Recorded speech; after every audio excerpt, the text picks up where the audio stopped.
আন্তর্জাতিক ভূ রাজনীতিতে নতুন করে উত্তেজনার কেন্দ্রবিন্দুতে উঠে এসেছে পারস্য উপসাগরীয় অঞ্চল।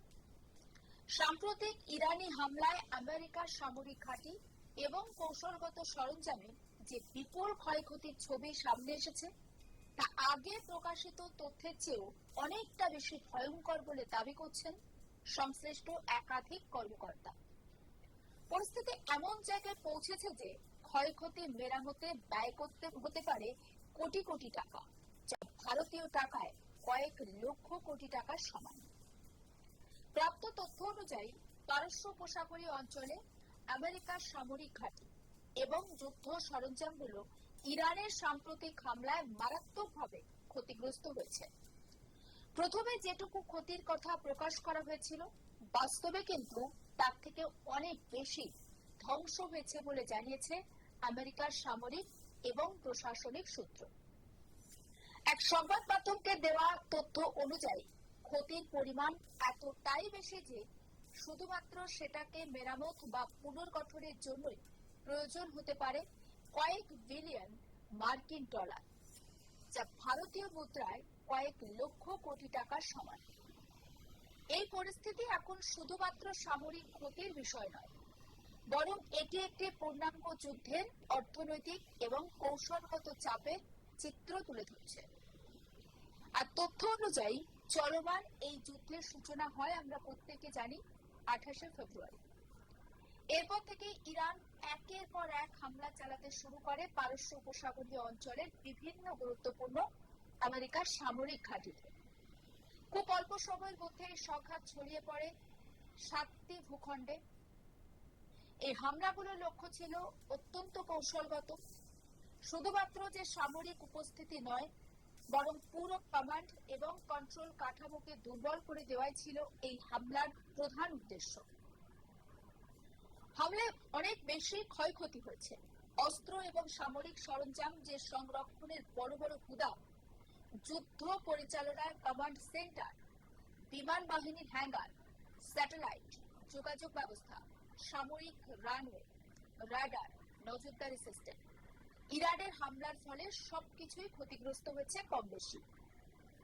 এই প্রতিটি স্থাপনা আমেরিকার সামরিক অভিযানের মেরুদণ্ড হিসাবে বিবেচিত। ইরানের এই হামলায় শুধুমাত্র অবকাঠামো নয়, একেবারে সরাসরি সামরিক সক্ষমতাও বড় ধরনের ক্ষতির মুখে পড়েছে। রানওয়ে ক্ষতিগ্রস্ত হওয়ায় যুদ্ধ বিমান ওঠানামা করতে অসুবিধা হচ্ছে।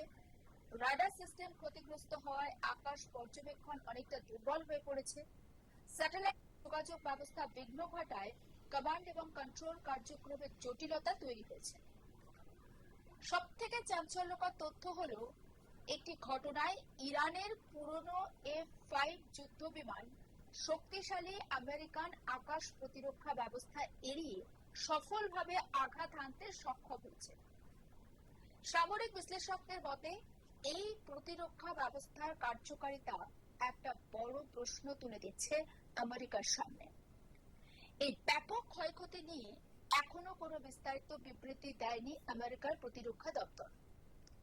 একইভাবে ওই অঞ্চলে সামরিক অভিযানের দায়িত্বে থাকা সেন্ট্রাল কমান্ডো বিষয়টি নিয়ে সরাসরি কোনো মন্তব্য করেনি। এই নীরবতা ঘিরেও তৈরি হয়েছে একটা রাজনৈতিক আর সামরিক অস্বস্তি।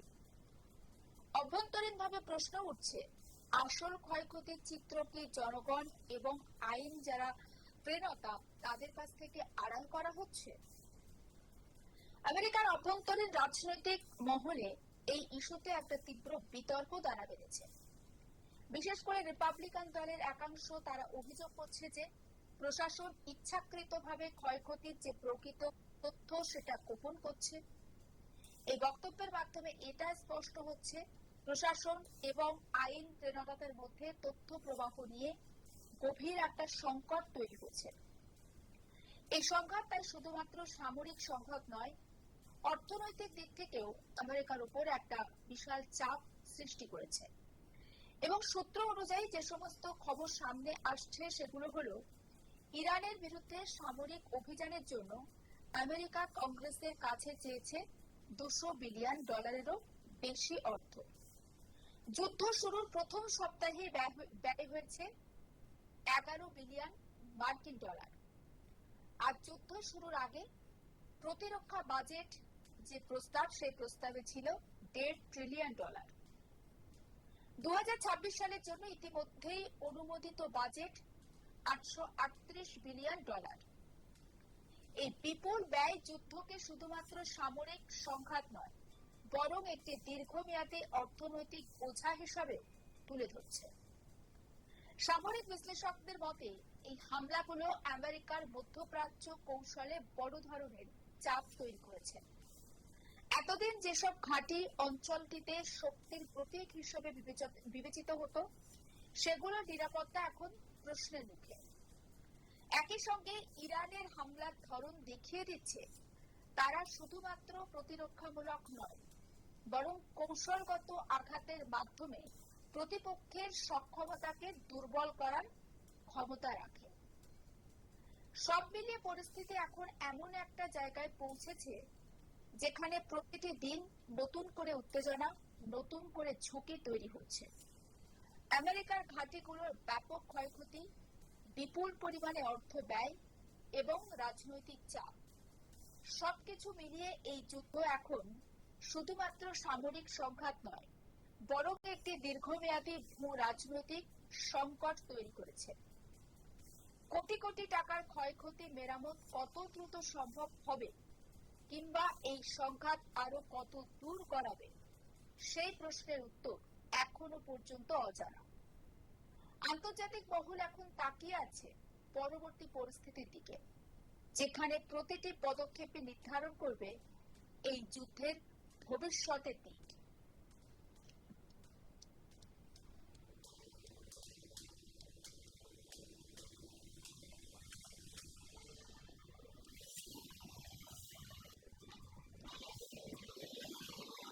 মধ্যপ্রাচ্যে হামলা এবং হামলাগুলোর লক্ষ্য অর্থাৎ ইরান অত্যন্ত কৌশলে আমেরিকার ঘাঁটি লক্ষ্য করে হামলা চালিয়েছে। ফলে সেই হামলাতে ব্যাপক ক্ষতিগ্রস্ত হয়েছে আমেরিকার ঠিক কতটা ক্ষয়ক্ষতি হয়েছে আপনাদেরকে একটু জানাই। অস্ত্র এবং সামরিক সরঞ্জাম সংরক্ষণের যে বড় বড় গুদাম ছিল আমেরিকার, সেগুলো বিপুল পরিমাণে ক্ষতি হয়েছে। যুদ্ধ পরিচালনার কমান্ড সেন্টার ক্ষতিগ্রস্ত হয়েছে, বিমান বাহিনীর হ্যাঙ্গার ক্ষতিগ্রস্ত হয়েছে, স্যাটেলাইট যোগাযোগ ব্যবস্থা ক্ষতিগ্রস্ত হয়েছে, রানওয়ে ক্ষতিগ্রস্ত হয়েছে, রাডার আর নজরদারি সিস্টেম ক্ষতিগ্রস্ত হয়েছে। এই প্রতিটি স্থাপনা আমেরিকার সামরিক অভিযানের মেরুদণ্ড হিসাবে বিবেচিত হতো।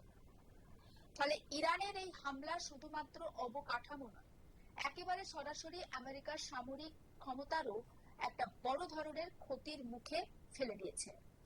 কারণ রানওয়ে ক্ষতিগ্রস্ত হওয়া মানে যুদ্ধ বিমান ওঠানামা করতে অনেকটাই অসুবিধা হবে, আর রাডার সিস্টেম নষ্ট হওয়া মানে আকাশের নজরদারিও দুর্বল হয়ে পড়বে। সমস্ত আপডেট পৌঁছে দেবো আপনাদের কাছে। নজর রাখুন আজ তাক বাংলায়, সাবস্ক্রাইব করতে ভুলবেন না।